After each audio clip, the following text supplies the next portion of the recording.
Beep beep, everybody. Hope you're all having a great day today. So, we're traveling west on Interstate 86 in the state of New York, and we're headed to Salamanca Mall Antiques in Salamanca, New York, which is the largest antique mall in the state of New York. They have over 1,000 dealers at this antique mall, and it has over 30,000 square feet. And what they did was they basically converted a small mall into an antique mall. So as you're going west on I-86, there is this exit for Salamanca coming up right here on our right. And it'll give you like 219 north, and that's one way you can get to it from Pennsylvania, but you have to get onto I-86 from 219 to get there.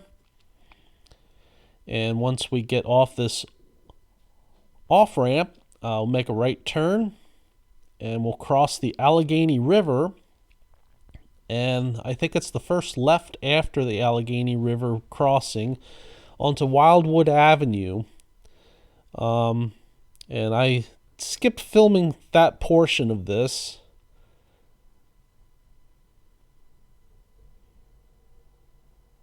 And you can see North 219, go right. Once you make this stop at the stop sign. And I didn't film crossing the bridge, but you make a right down here where the bridge is.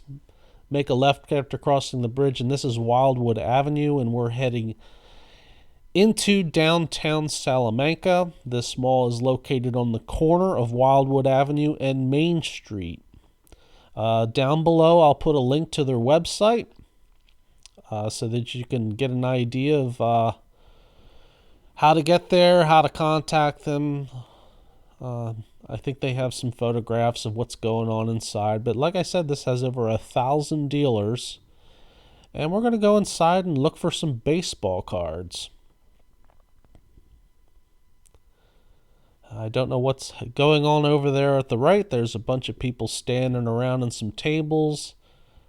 Didn't really pay much attention to that. But once you see this Family Dollar sign, you are almost there, because just past that, in this large brick building on your right, you'll see the big sign that says Antiques up there, Salamanca Mall Antiques, and you turn right into here to get to the parking lot. And there's an entranceway right on the left there. And we're inside. So there's some top loaders for $6.50, which I think is rather high. Bunch of boxes of basketball cards, bags of Legos. This is one of the first cases I went into. This place is just full of cases, these white cases. There's some vintage in this one, a bunch of variety of sports, basketball primarily. There's a 76 Greg Nettles for $3.99. I had to do a double take because I couldn't believe that was priced that high. And you'll sense that there's a common theme with this place.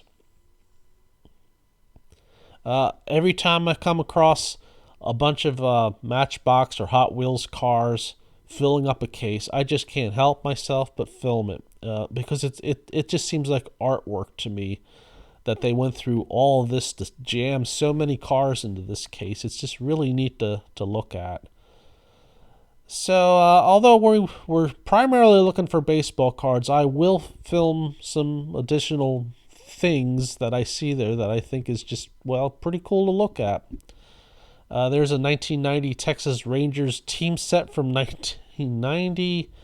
I think that was priced at $6.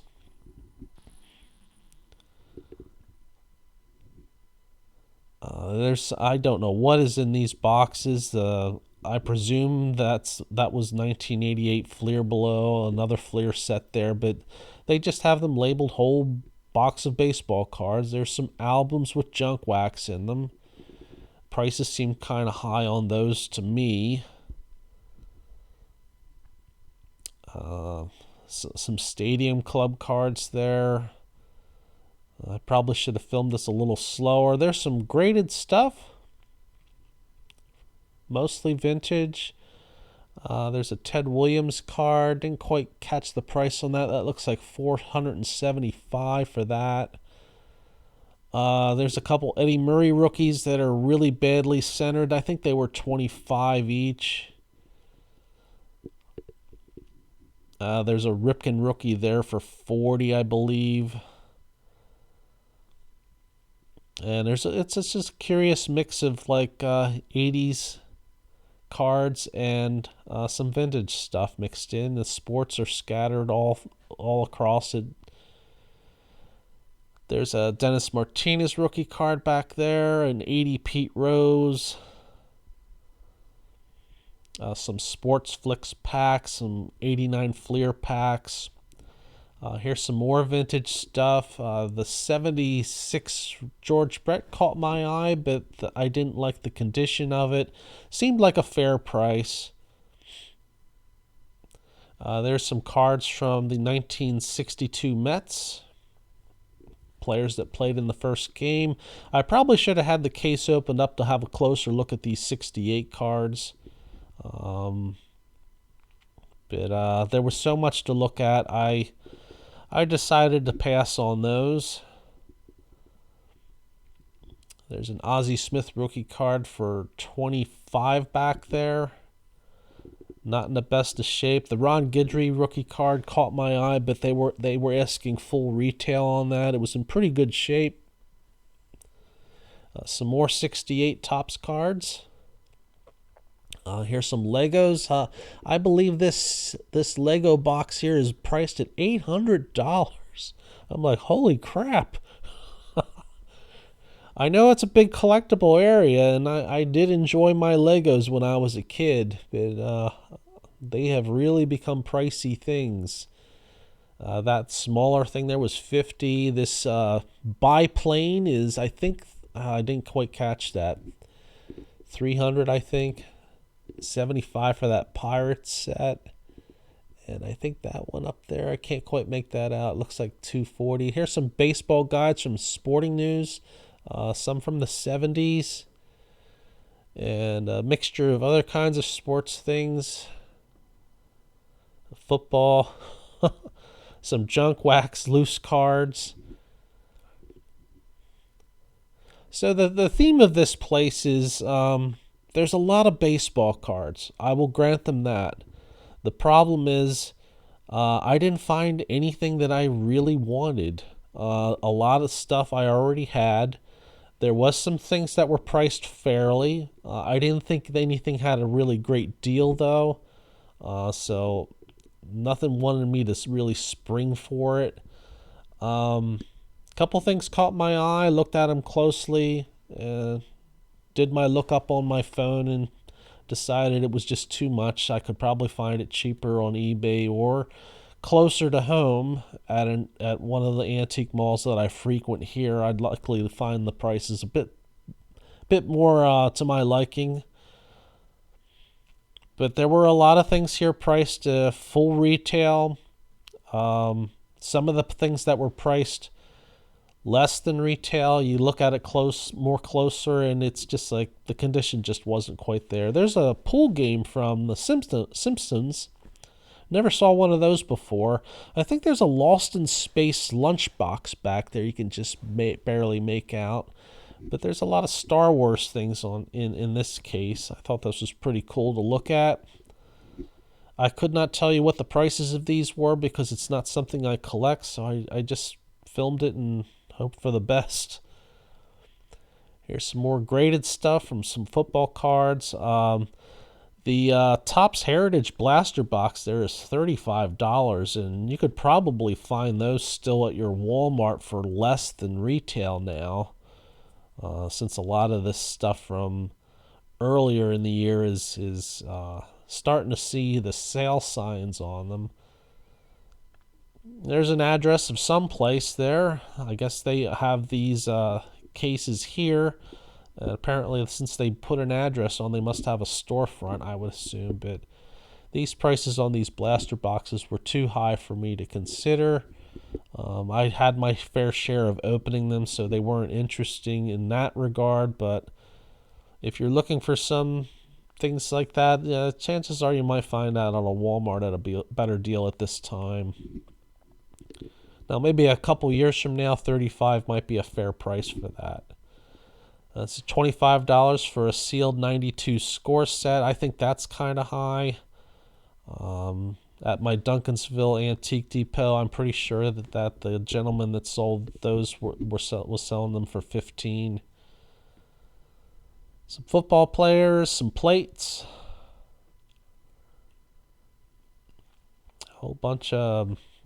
See, I'm not real up on football, so I don't know what I'm looking at there. Looks like that was like some sort of complete set, I guess.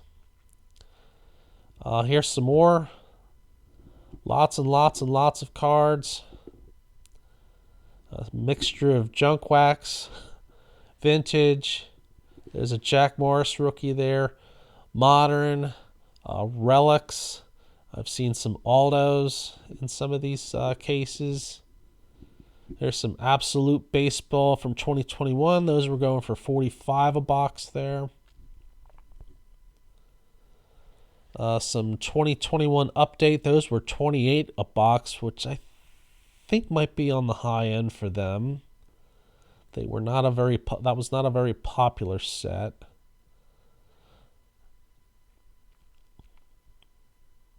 I think there's a Frank Howard autographed card there. If that caught my eye correctly.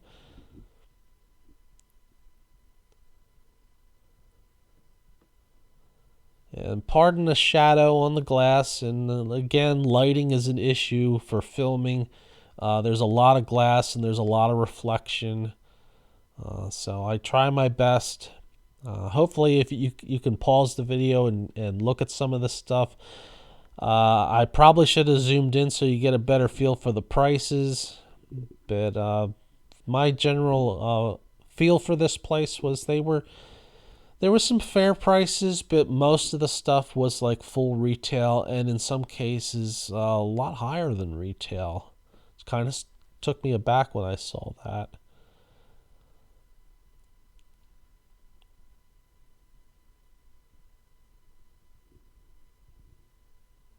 There's a 67 Joe Morgan there.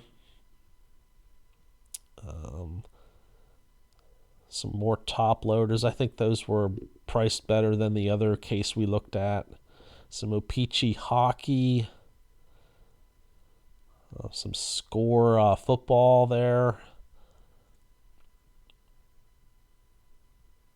And it's a really an interesting mixture of things. You'll find modern and vintage and relics and autos and junk wax all mixed together in the same shelf.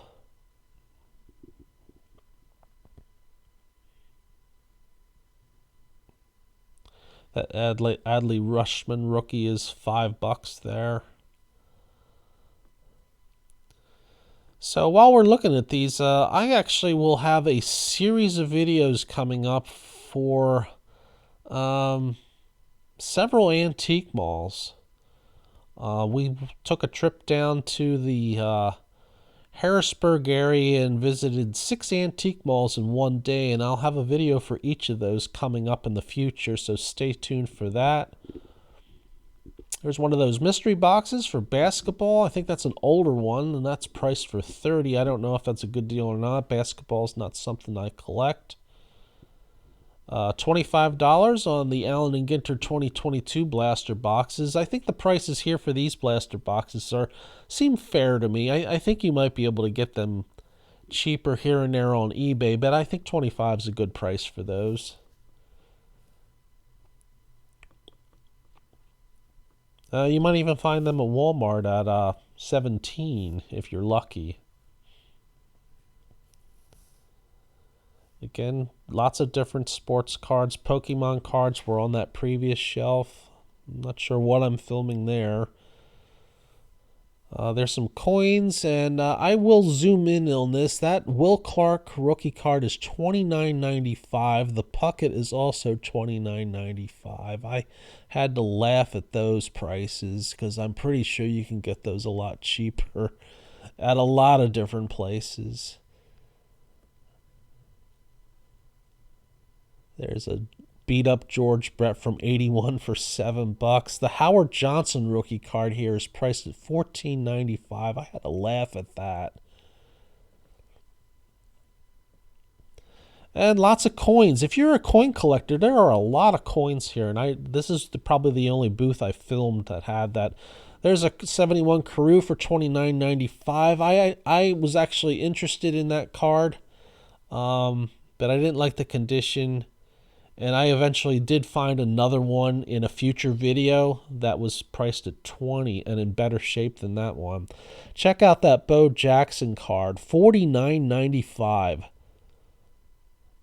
That is a laugher if I ever saw one. A lot of places I see that card that's usually priced around $10. But maybe things are just pricier up in this part of New York. I don't know. There's an 80 Nolan Ryan, graded 7 for $50. Not sure if that's a good deal because I don't collect graded cards. I only have a handful of them in my collection, and it's not something I seek out. There's an 86 Topps Traded Wally Joyner, graded a 6 for $50. I have no idea if that's a good deal. It sounds kind of high to me for that grade. Woody Woodpecker comic book. Some Desert Storm boxes. Always see those in antique malls. There's a Boggs and Sandberg rookies for $30 a piece. That sounds like it's about retail price. Depending on where you live, maybe it's higher. There's an Aaron Judge rookie for, I think that's $80. A 76 Thurman Munson for $10. These say half off, but I didn't explore it any further.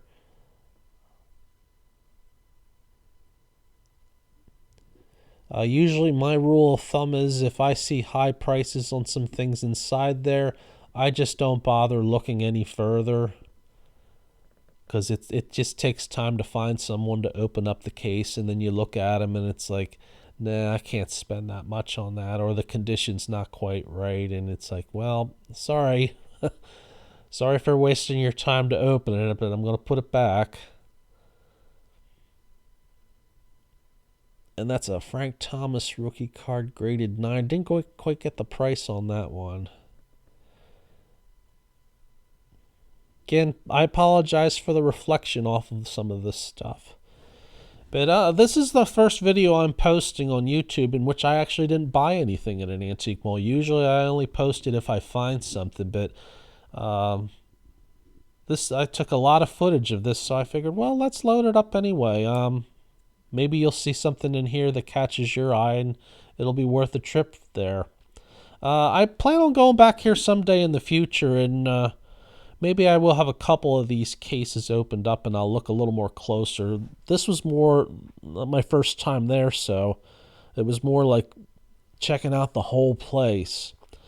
On the way up there, we stopped at this Konsua Bridge State Park in Pennsylvania. An F1 tornado came through and tore down this railroad bridge. It's 305 feet in the air. So I'll leave you with footage of that, and hope you all have a great day. Beep, beep, everybody.